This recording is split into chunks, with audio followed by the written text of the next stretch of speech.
Yo, what's up? It's Kendrick Lamar, and I just sat down with the legendary NWA Billboard exclusive.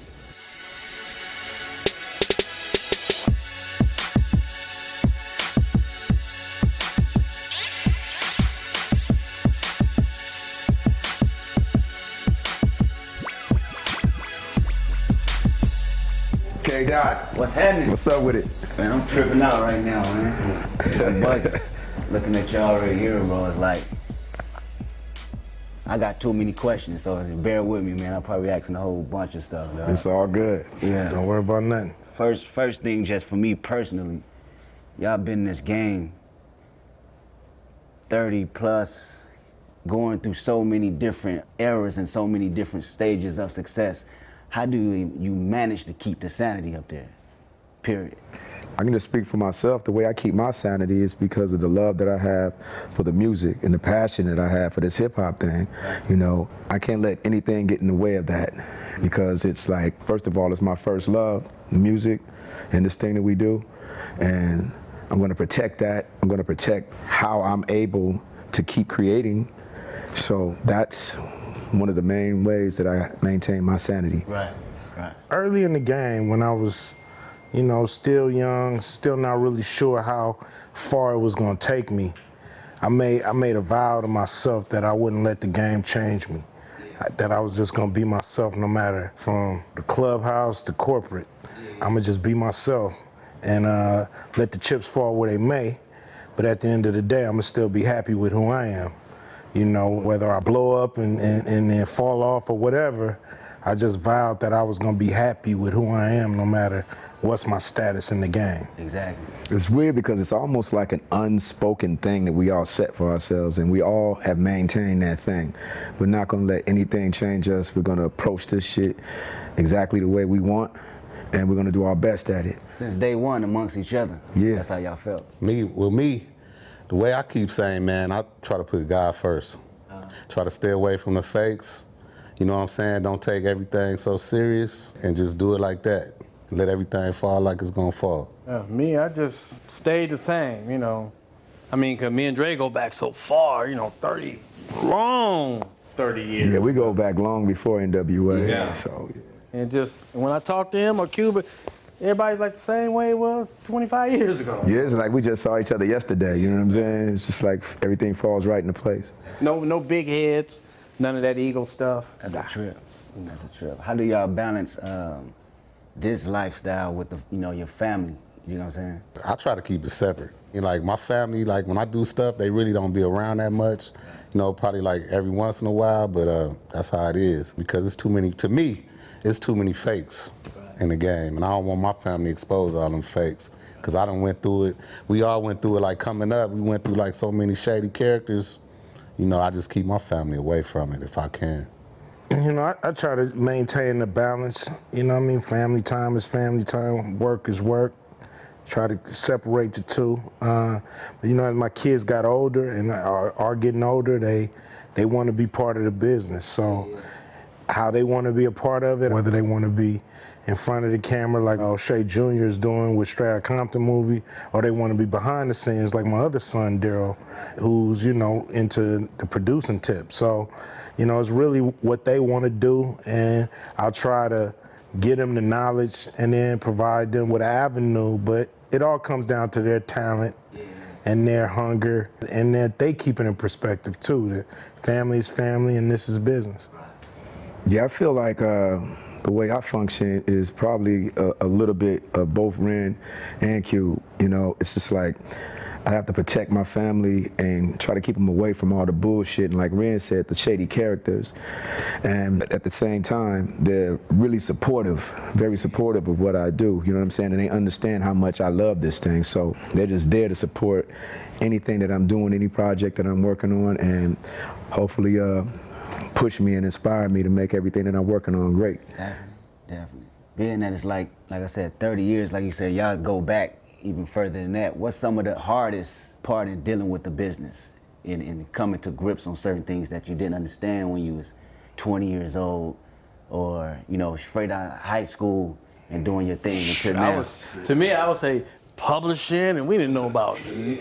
And the first go around, we didn't make a nickel. Yeah, we didn't know shit about the business. We were just some creative guys that got together and did something amazing. But once we started understanding the business, you know, that's when we started realizing how much bullshit comes along with it. And for me personally, the hardest part was probably separating myself from the bullshit. You know what I mean? Having to stand up for myself and separate myself from the bullshit. So I would say, yeah, that would have to be the hardest part for me.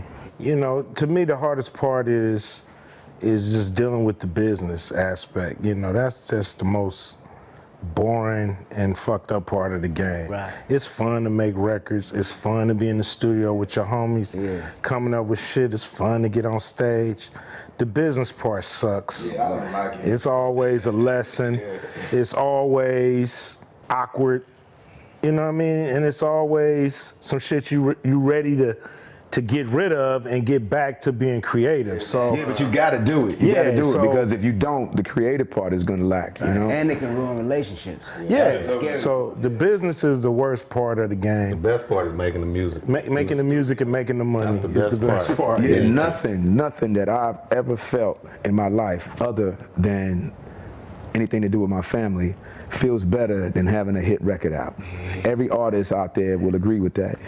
Having a hit record, it's like, that's the ultimate high if you're an artist. Yeah, just being in the studio is a Yeah, certain coming people, up with stuff. And hitting that stage, you know, it's like them three things is why I still make music. Yeah, because I be trying to express these same feelings to, you know, people that's close, you know, to me, and they get it, but I don't know if they'll quite understand how much, like, I have to be in the studio. Yeah, you can't articulate that to somebody that's not in this thing. We know. We know. You know what I'm saying? It's a drug. It's like explaining to somebody this is all I think about.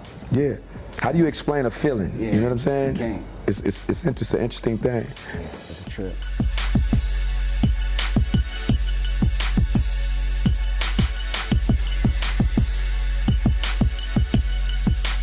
Me being a student, one of y'all offsprings for sure, I'm sure y'all know, you know, anything that I do, it always come from what y'all done, period. I want to get y'all take on how y'all feel about my generation today and where we head as far as music. I like a few. I like you. I like some of it. I mean, you? Yeah, I like you. You number one on my shit. You know what? Your shit is not, and it's not just because our relationship and this shit. Your shit is like top of my playlist all the time, because you got that shit, the way you approach it, your attention to detail, and how precise you are with how you sound, and the way you make your music sound, and the tracks that you pick. It's like, that's an art in itself. You know what I mean? So there's actually a few people out there who I listen to and respect. Pusha T. Pusha T, definitely Pusha T. Yeah, that fool hard. Drake, You. you know And what I I ain't just saying it because you here. I like like your song Cut You Off. That's like Yeah, my yeah, yeah, favorite. And so I've been listening to you for a minute. Do y'all feel there's anything that we should continue to build on, or something that we should bring back to the game a little bit more? Oh, you know, that's always tricky, man. Artists got to do it how they feel it. How they feel? Yeah. You know, they shouldn't do it how they think they should do it. They shouldn't do it how they think the people want them to do it. They should do it how they feel it and go from there. And you'll always be happy and satisfied. You know, hip hop and the artists got so focused on results. Yeah. You know, what my record sell? What is this? That ain't got nothing to do with you creating the music. Yeah, it has nothing to do. You know, when we started this thing, it's not for the money. It's for the music. It's for the love of the music. And if you treat her right, she's gonna treat you right. The minute you come in this thing, and you're in it to make money, yeah, your time is limited in this motherfucker, man. Think about when we started. It was no money. We went in there and made what we want to do. F the police, you know, whatever we wanted to do. What was the model? They like it, great. If they don't, fuck them. I respect MCs when they try to be totally different from everybody else. Like if you got everybody trying to be the same, that turned me off as an MC. Right. Like Be I like, yourself. yeah, I like people that's different, creative, and bring something new to the game. Just like when we came in, we brought something new to the game. You know what I mean? And that's how it popped off like that. That's ill. That's ill. How do y'all feel NWA changed the history of music? Oh, okay, let me get into that. NWA not only changed music, but we changed pop culture all over the world because we made it all right for artists to be themselves. You know, you didn't have to be squeaky clean to be just as big or bigger than the squeaky clean artists. You know, it was artists out there who wasn't being themselves. You know, on record, there was all these nice guys behind the scenes. You know what I mean? They was thugged out. So we was like, yo, we're gonna be ourselves no matter what. On record, off record, we're gonna be ourselves and let the chips fall where they may. And I think it opened the floodgates for artists who wanted to walk on this side and to be a little raw, you know, and not be so squeaky clean. Worry about being on the radio. And all Yeah, that you know, shit, all you these what I mean? worries that artists used to hold on to them because there was no other avenues, there was no other examples of a person not doing it the square way and being successful. And here we come as the example, not only for musicians, but for all artists.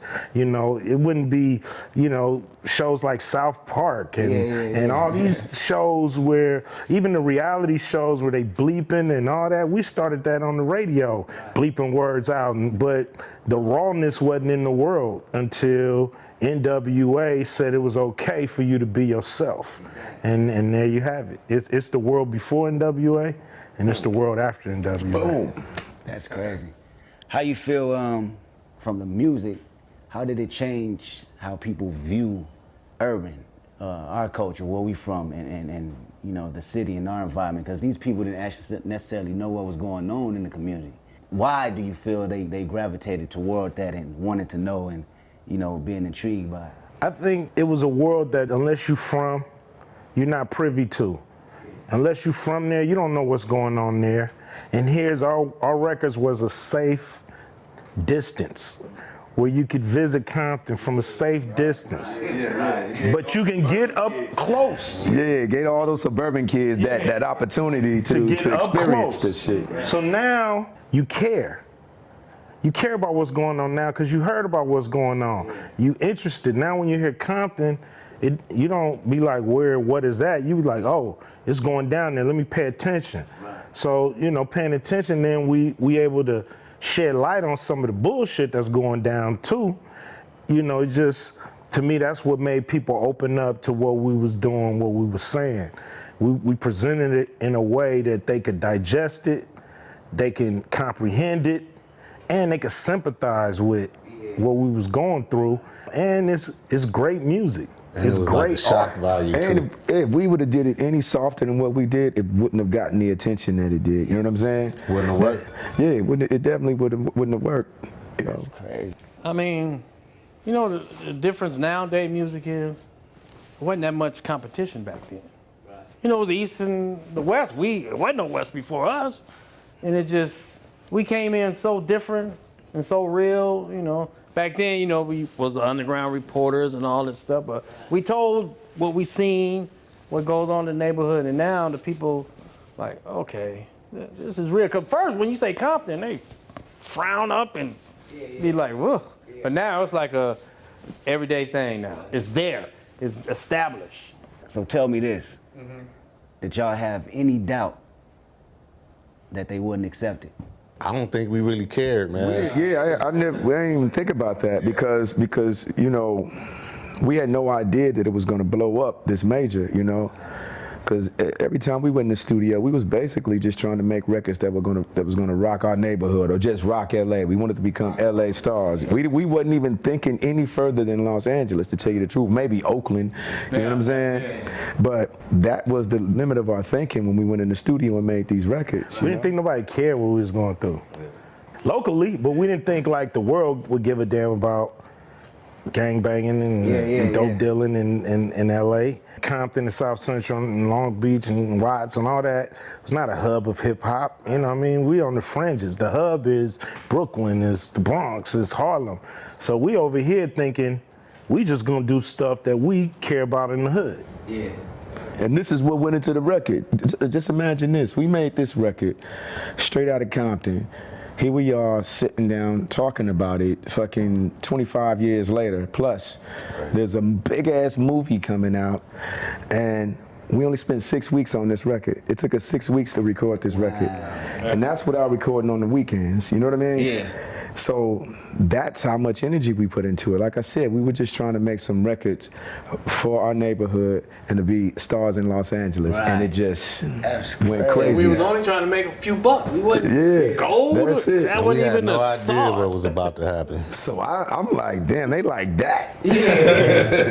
So when y'all knew it was something bigger than just local in the city, when that hit? So when I started hearing that, they want us to do shows in Chicago, they want us to do shows in Tennessee, and it's like, damn, we ain't locals no more. Right. Oh, also when I saw Axl Rose in one of his videos with an NWA hat on, like, what the fuck is that?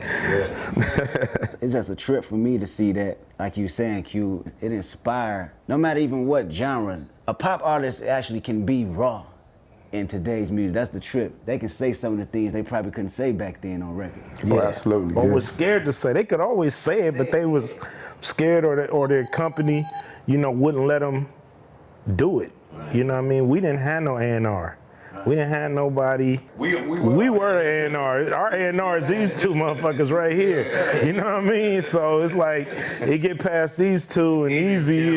Yeah, so it's like, he wanted it harder, you can harder, say some harder. crazier shit than that. That's how the A&R went. Yeah, so it's just a trip to see how big it's grown. We had our own style. We thought it was just gonna be ours and everybody else was gonna do them. But it's like, we turned hip hop on its ear a little bit. We changed the trajectory of hip hop. Yeah, a lot. We was like, how many times can we say nigga? How many times did we say it last time? We gonna say it more this time. We need more fucks on this record, man. Fuck, nigga. Wow.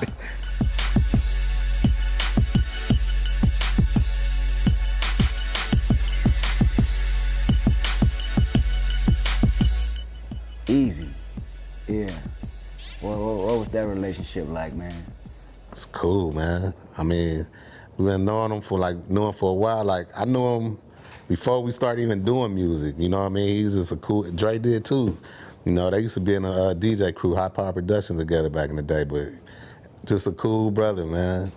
Just super cool. Smart. Yeah, I mean, he was ahead of his time. He was, he was taking what he did on the street. Yeah.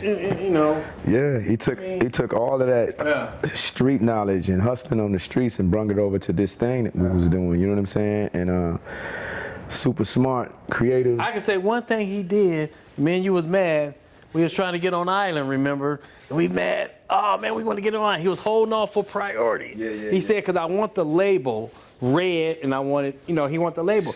Nobody else would do that. Yeah, Island Records What you wanted mean? Ruthless Records on the records. Island Records wanted to make it Island Records with NWA, and we was like, what the fuck? Let's go get this money, he man. held off. And you know what else is crazy about him? That we used to be in interviews, and I'd be looking at him like he crazy sometimes.